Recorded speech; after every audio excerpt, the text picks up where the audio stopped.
The order comes without shouting, just a hand motion. A short word in English they barely understand. Undress, the cold answers before fear does. It crawls up bare ankles, bites into knees, settles in the hollow of the stomach. Wool coats fall to the ground, dark shapes against pale frost. Buttons slip from numb fingers. Someone drops a shoe and does not bend to pick it up. Bending feels dangerous now. The women stare at the earth, at each other's shadows. Anywhere but the soldiers' faces. Breath rises in small white ghosts. The air smells of wet cloth, metal, and fear that has been carried too far to be hidden. They were told Americans were cruel, laughing, watching. No one laughs. One soldier steps forward. He is young, too young, someone thinks dimly. He does not look at them. He kneels instead, slow, deliberate, as if performing a private ritual. His hands tremble slightly as he shrugs off his jacket. He places it on the frozen ground, pushes it forward, still not looking. The gesture lands harder than a blow.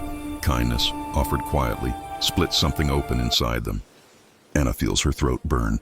Her hands shake as if they belong to someone else. She will write that night. The cold was real, but the shame dissolved first. They are moved before dawn, not marched, guided. That word alone feels wrong in the mouth. Trucks idle in the dark, engines breathing low and steady. Warm air ghosting out into the frozen morning. The women climb aboard stiffly, bodies sore in unfamiliar ways. The jacket still heavy in Anna's hands. It smells of tobacco, oil, something human. No one tries to take it back. The road stretches west, then south. Ruins pass like broken teeth. Farmhouses split open. Churches with their spines snapped. Fields where nothing moves. Silence rides with them, broken only by the groan of suspension and the occasional crack of ice under tires. They wait for shouting, for blows, for hands. None come. Instead, a soldier offers water. Another points gently where to sit so the wind won't cut as hard. Their kindness feels staged, like propaganda performed too well. The women exchange glances. This is the trick, their eyes say. Anna remembers what they were taught. Americans are monsters in uniforms. They humiliate. They enjoy it. But the monster keeps his distance. Looks away. Covers a child's ears when artillery echoes in the distance. That night, in a temporary holding camp, Anna presses pencil to paper with shaking fingers. If this is cruelty, she writes, why does it feel like confusion? The question follows her into uneasy sleep. The gates open without ceremony. No barking dogs, no screaming guards, just a wide yard slick with melted snow and a row of low wooden buildings that smell faintly of soap and cooked food. That smell hits first, warm, dense, unmistakable. It makes Anna's stomach cramp so sharply she has to grip the jacket to stay upright. They are told to wash. The word feels unreal. Inside, steam clings to the ceiling. Water runs clear and endless. Soap is placed into their hands. It is thick, white, heavy, smelling faintly of flowers. Anna turns it over as if it might disappear. No one rushes her. No one watches. She scrubs until her skin burns. Afterward, bowls are handed out. Soup, dark and rich, with pieces she cannot immediately name.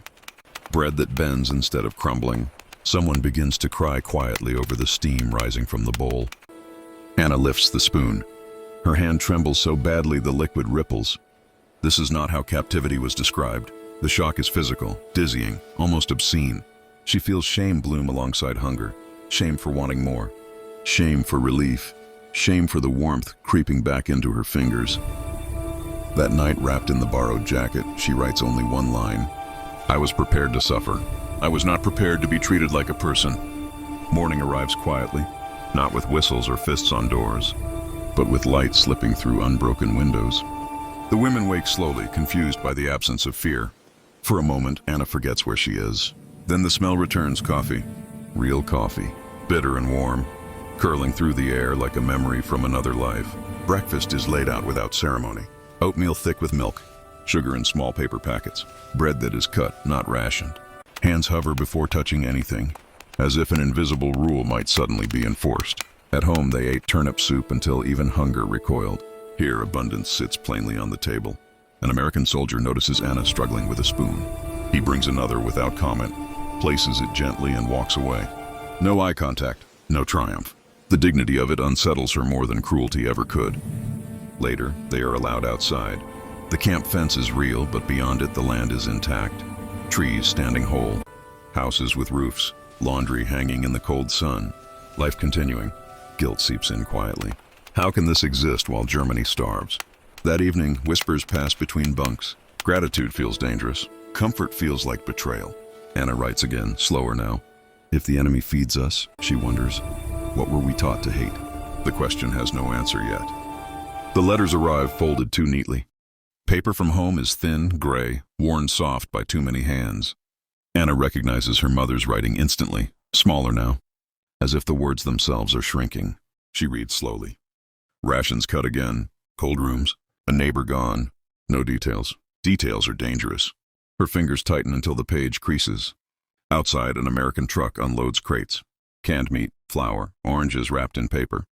The smell of citrus slices through the air, sharp and almost painful.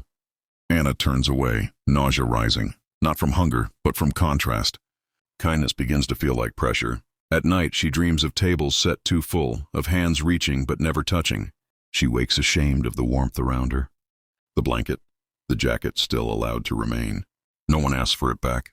No one even mentions it. Propaganda cracks quietly, not with explosions, but with questions. If they are monsters, why do they look away when women cry? Why do they knock before entering? Why does cruelty never come? The worst battle is internal. Gratitude fights loyalty. Relief fights grief. Survival fights identity. Anna writes less now. When she does, the words blur. They are undoing us, she admits. Not with force, with decency. And she realizes with a sudden ache that she no longer knows who she is becoming.